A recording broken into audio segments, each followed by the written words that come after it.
भाई साहब, Gorakhpur express news के सभी दर्शकों को गांव वाले रिपोर्टर विष्णु प्रभाकर का नमस्कार है। राजनीति में विश्वास शब्द पर विश्वास बहुत कम होता है, क्योंकि राजनीति और मोहब्बत में धोखा अक्सर हो जाता है। जो विश्वास के साथ, उम्मीद के साथ राजनीति और चाहे मोहब्बत हो, विश्वास करे तो धोखा हो जाता है। हमारे साथ हैं प्रदीप यादव जी, इनसे बात करेंगे। उससे पहले बता दें, इनके साथ भी यही हुआ। उम्मीद किए थे अखिलेश यादव के ऊपर, टिकट भी बटा था, टिकट का अनाउंस भी हो गया था और प्रचार प्रसार जोरों पे हो गया था। उसके बाद आप सोशल मीडिया पे एक वीडियो देखे होंगे कि एक प्रत्याशी रो रहा है इस उम्मीद के साथ कि उसको धोखा हो गया। हमारे साथ खुद प्रदीप यादव हैं, अब निर्दलीय मैदान में कूद गए हैं। वैसे रुद्रपुर की राजनीति में कहा जाता है तमाम धुरंधर हैं, अब इनका बिगुल जो बजा है एक नया मोड़ ला सकता है। चलिए प्रदीप जी से बात कर लेते हैं, कैंपेनिंग कर लें। प्रदीप जी, बहुत बहुत स्वागत है। बहुत बहुत आपके चैनल का धन्यवाद। ये बताइए, निर्दलीय चुनाव लड़ रहे हैं और रुद्रपुर विधानसभा की हम बात करें तो मौजूदा जो कैंडिडेट हैं, बीजेपी से निषाद जी हैं, सपा से भी निषाद जी हैं और कांग्रेस के प्रवक्ता हैं, बड़े नेता हैं, तो इनके पास तो तमाम बड़े स्टार प्रचारक हैं। आप अकेले हैं, निर्दलीय हैं, कैसे मुकाबला करेंगे? हमारे पास जनता का बल है लोकतंत्र में। अच्छा। और जनता हमारी आगे के चल रही है। रुद्रपुर का आज सारा समीकरण ध्वस्त हो गया है। हर जात के लोग मेरे साथ हैं, आज कोई जात बात नहीं, हर जात धर्म के लोग मेरे साथ हैं और जनता मेरी आगे के चल रही है। प्रदीप यादव तो पीछे पीछे चल रहा है। आखिर जो है इतना विश्वास था आपको अखिलेश जी के ऊपर, क्यों धोखा हो गया? अब तो अखिलेश यादव जाने, हमारे राष्ट्रीय अध्यक्ष हैं, अब तो वो जाने कैसे धोखा हो गया। हमने क्या गुनाह कर दिया कि 24 घंटे में ही मेरा टिकट काट दिए और एक अपराधी माफिया को दे दिए जिसके ऊपर 1 दर्जन आपराधिक मामले दर्ज है 307 से 302 के। कहते कि हम कोई आपराधिक टिकट नहीं देंगे। तो क्या हो गया? ये बताइए हमको, अभी रुद्रपुर विधानसभा में तमाम प्रत्याशी घूम रहे हैं, आपका क्या विज़न है रुद्रपुर को डेवलप करने के लिए? ताकि रुद्रपुर का जब बात आता है तो कहा जाता है कि यहाँ एक पलायन का मुद्दा उठता है, यहाँ के युवा रोजगार के लिए अन्य अन्य प्रदेशों में जाता रहता है। तो प्रदीप जी कहते हैं कि हम माटी के नेता हैं, माटी के आदमी हैं, तो जो इस क्षेत्र के लोग दूसरे प्रदेशों में जाते हैं, क्या प्रदीप यादव विधायक बनेंगे तो उन लोगों का दर्द समझेंगे? यहाँ नौजवानों के लिए मैं अगर विधायक बना, जनता का आशीर्वाद हुआ, नौजवानों का आशीर्वाद हुआ हमारे ऊपर, मैं जब पहुंचूंगा विधानसभा में तो विधानसभा में किसी की सरकार हो, मैं लड़के और रुद्रपुर में उत्तर प्रदेश सरकार की भर्तियों के नौजवानों को भर्ती कराने का काम करूंगा। यहाँ भर्ती कैंप लगाऊं रुद्रपुर में। अच्छा जी, ये बताइए, रुद्रपुर को लेकर क्या विजन है आपका? क्या विजन लेकर आप चुनाव में आए हैं? कैसे रुद्रपुर को विकसित करेंगे? क्या समस्या आपको अभी तक रुद्रपुर में दिख रही है? रुद्रपुर में जो मंत्री थे 5 साल, उन्होंने गिनाने के लिए एक काम कोई बड़ा किया हो तो बता दीजिए। आप घूमे हो विधानसभा में, घूम के देख लीजिए आप। और मेरा विजन और एजेंडा यह है कि अगर रुद्रपुर भगवान रूपी जनता का आशीर्वाद मिला तो पहला काम, नौजवानों के लिए कोई स्टेडियम खेल का मैदान नहीं है। सरकार अगर जमीन नहीं उपलब्ध करा पाई तो मैं अपनी निजी जमीन दान करके और नौजवानों के लिए स्टेडियम बनाने का काम करूंगा। दूसरा काम, बस स्टेशन जो रुद्रपुर का है बदबू मारता है, कोई वेटिंग रूम बैठने की व्यवस्था नहीं है। अगर जनता का आशीर्वाद लगा तो उसको एयर कंडीशन डिलक्स बनाऊंगा बस स्टेशन को।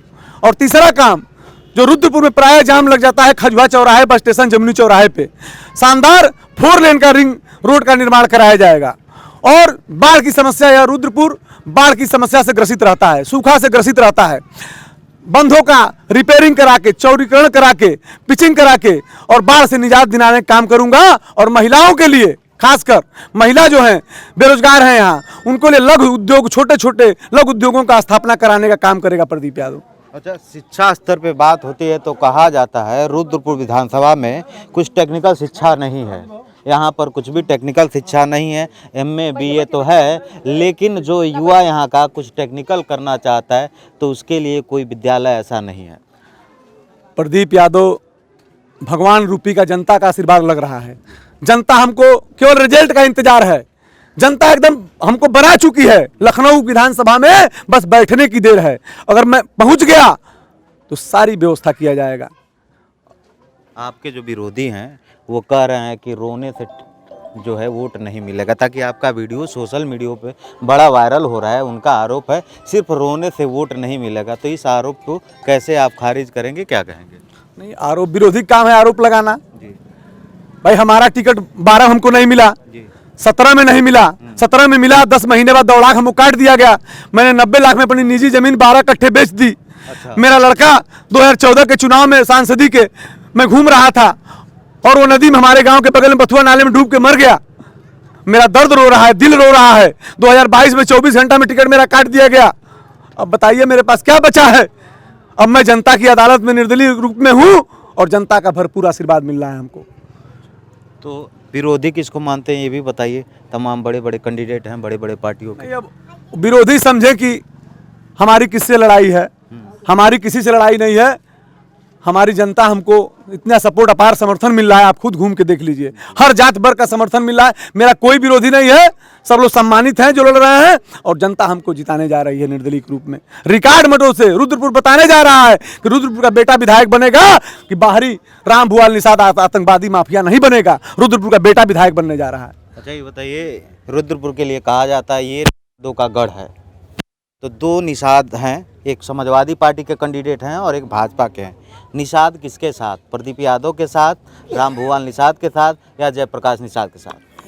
नहीं, हम जातिवाद की बात नहीं करेंगे क्योंकि हर जात का समर्थन है। यहाँ आप पूछ लीजिए घूम के, हमारे साथ निषाद भी हैं, ब्राह्मण भी हैं, क्षत्रिय भी हैं, वैश्य भी हैं, प्रजापत भी हैं, सोनकर भी हैं, हर बिरादरी के लोग, हिंदू मुसलमान सब लोग हमारे साथ हैं।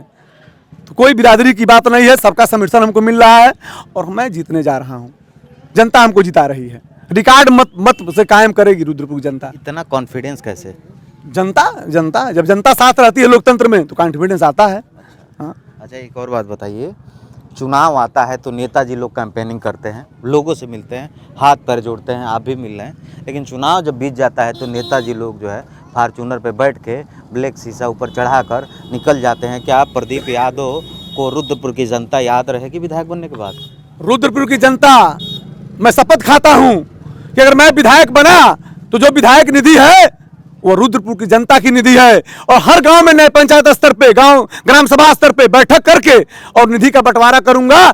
जनता बताएगी कहाँ वो लगाएगी निधि, क्या बनेगा गांव में, किसका आवास बनेगा, किसका पेंशन बनेगा, कहाँ नाली बनेगा, कहाँ खड़ंजा बनेगा।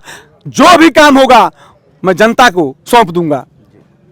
रुद्रपुर के लिए क्या कहना चाहते हैं? रुद्रपुर के लोगों के लिए प्रदीप यादव का क्या संदेश है? रुद्रपुर को मैं यही कहूँगा जनता से, भगवान रूपी जनता हमको अगर आशीर्वाद देती है तो रुद्रपुर को, विधानसभा को एक मॉडल और सुंदर और विकसित विधानसभा बनाने का प्रयास करूंगा। अब हम पुराने मुद्दे पर आते हैं। जब आपका टिकट कट गया, कब आपको जानकारी हुआ और क्या आपको धोखे में रखा गया था? क्योंकि पहले तो आपका नाम आ गया, आप प्रचार प्रसार करने लगे थे, पोस्टर वगैरह सारे आपके लग गए थे, कब पता चला कि आपके साथ धोखा हो गया? हमको कुछ पता नहीं चला, लोगों के माध्यम से पता चला। एक रूमर फैलने लगा कि मतलब मेरा टिकट कट गया है। अच्छा। तो मैं सीधे प्रचार कर रहा था रुद्रपुर में, शहर के लोगों से मिल रहा था क्योंकि मेरा शहर के बगल में 100 मीटर पे घर है। रुद्रपुर के बगल में सिमरौना गांव घर हमारा है। तो हमको पता चला, फिर मैं घर चला आया, मेरे पूरे परिवार के लोग और मेरे पूरे कार्यकर्ता साथी लगे चिल्ला चिल्ला के रोने, और हमारे भाई और पूरे परिवार के लोग, सभी लोग हमारे साथ जो जितने कार्यकर्ता हैं, उन्होंने सबसे मैं राय लिया और पूछा कि क्या करना चाहिए। उन्होंने कहा कि नहीं, हम लोग 100 रुपया, 200, 500 रुपया लगाएंगे, लेकिन निर्दलीय चुनाव आपको लड़ना है और दिखा देना है कि रुद्रपुर की जनता निर्दलीय भी जिताना जानती है। अच्छा ये एक और बात बताइए, अखिलेश यादव जो है, अखिलेश यादव से क्या उन दिनों बात हुई थी? ताकि ये भी आ रहा था कि प्रदीप यादव को किसी तरह डैमेज कंट्रोल किया जा रहा है, मैनेज करने की कोशिश किया जा रहा है, प्रदीप यादव चुनाव न लड़े। क्या पार्टी की तरफ से आपको कुछ समझौता वाली ऐसी बात हुई थी? अखिलेश यादव जी से हमारी कोई बात नहीं हुई। जब मेरा टिकट कटा तो मैं कई बार उनको मैसेज किया, उनके व्हाट्सएप पे कई बार वॉइस मैसेज किया, लेकिन मैं बहुत दुख हुआ, हमें कोई जवाब नहीं दिए, कोई रिप्लाई नहीं किया हमारा। और मैं उनको भगवान मानता था, लेकिन अब वो मेरे भगवान नहीं रहे, अब मेरी जनता भगवान है जो हमको जिताने जा रही है, विधानसभा में भेजने जा रही है। एक और बात जो है, राजनीति में विश्वास के साथ उतरे थे आप, धोखा आपके साथ हो गया। क्या ये धोखा हुआ है? हो सकता है आपको यहाँ की जनता मौका देती है तो आप कितना विश्वास जीत पाएंगे?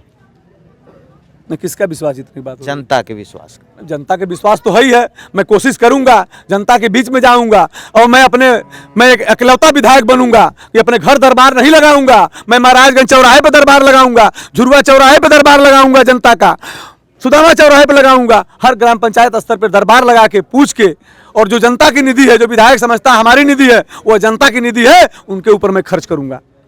निर्दलीय प्रत्याशी अगर विधायक बन जाते हैं तो किसी न किसी पार्टी में जाना पड़ता है। मौजूदा राजनीति की बात करें तो दो पार्टियां सरकार में आएंगी, या तो सपा है या तो भाजपा है। तो प्रदीप यादव का रुख किधर होगा? अब भाई मैं तो पार्टी छोड़ चुका हूं। अब मैं अगर जनता बनाती है तो मैं जनता और अपने कार्यकर्ताओं से राय लूंगा, एक मीटिंग करूंगा कि हमको किस पार्टी में जाना है। अब मेरे किसी पार्टी से मोह माया नहीं है। मेरा आखिरी सवाल रोजगार पर आप क्या करने वाले, ताकि यहाँ का युवा, शहर का जो युवा है तो दुकान करके जो है रोजगार कर लेता है, लेकिन जो ग्रामीण क्षेत्र का एरिया है, जो गांव का एरिया है, वहाँ का युवा अभी भी पलायन के लिए मजबूर है। दिल्ली, मुंबई, पंजाब के अन्य क्षेत्रों में जाता है। कभी ट्रेन में धक्का खाते हुए रुद्रपुर का लड़का मिल जाता है। तो आप रोजगार पे स्तर पे क्या करने वाले हैं खास रुद्रपुर के लिए? मैं चुनाव जीता, विधानसभा में पहुंचा तो मैं विधानसभा में किसी की सरकार हो उनसे लड़के और रुद्रपुर में प्रयास करूंगा कि जो यूपी स्तर की भर्तियां हैं रुद्रपुर में कैंप लगा के की जाएं, और महिलाओं के लिए छोटे छोटे लघु उद्योगों की स्थापना की जाए और रोजगार दिया जाए उनको। तो 10 मार्च को क्या होगा? अब 10 मार्च को अब जनता जो फैसला करेगी वो होगा। मैं क्या बताऊं क्या होगा। विधायक कौन बनेगा रुद्रपुर का? अब जनता फैसला करेगी, रुद्रपुर की ये भगवान रूपी जनता फैसला करेगी कौन बनेगा विधायक। तो प्रदीप जी, आपने हमको समय दिया, बहुत बहुत धन्यवाद। तो हमारे साथ खास बातचीत करने के लिए निर्दलीय कैंडिडेट, जो कुछ दिन पहले सपा के कैंडिडेट थे। और मैं वही बात की फिर शुरुआत करता हूं कि राजनीति और मोहब्बत में उम्मीद से ज़्यादा विश्वास हो तो धोखा हो जाता है। अब आने वाले 10 मार्च की तारीख तय करेगा रुद्रपुर का विधायक कौन बनेगा। क्या प्रदीप की एंट्री होती है या कुछ और होगा, ये सब देखने वाली बात होगी। देश दुनिया पूर्वांचल की खबरों के लिए गोरखपुर एक्सप्रेस न्यूज़ को आप सब सब्सक्राइब कर लें।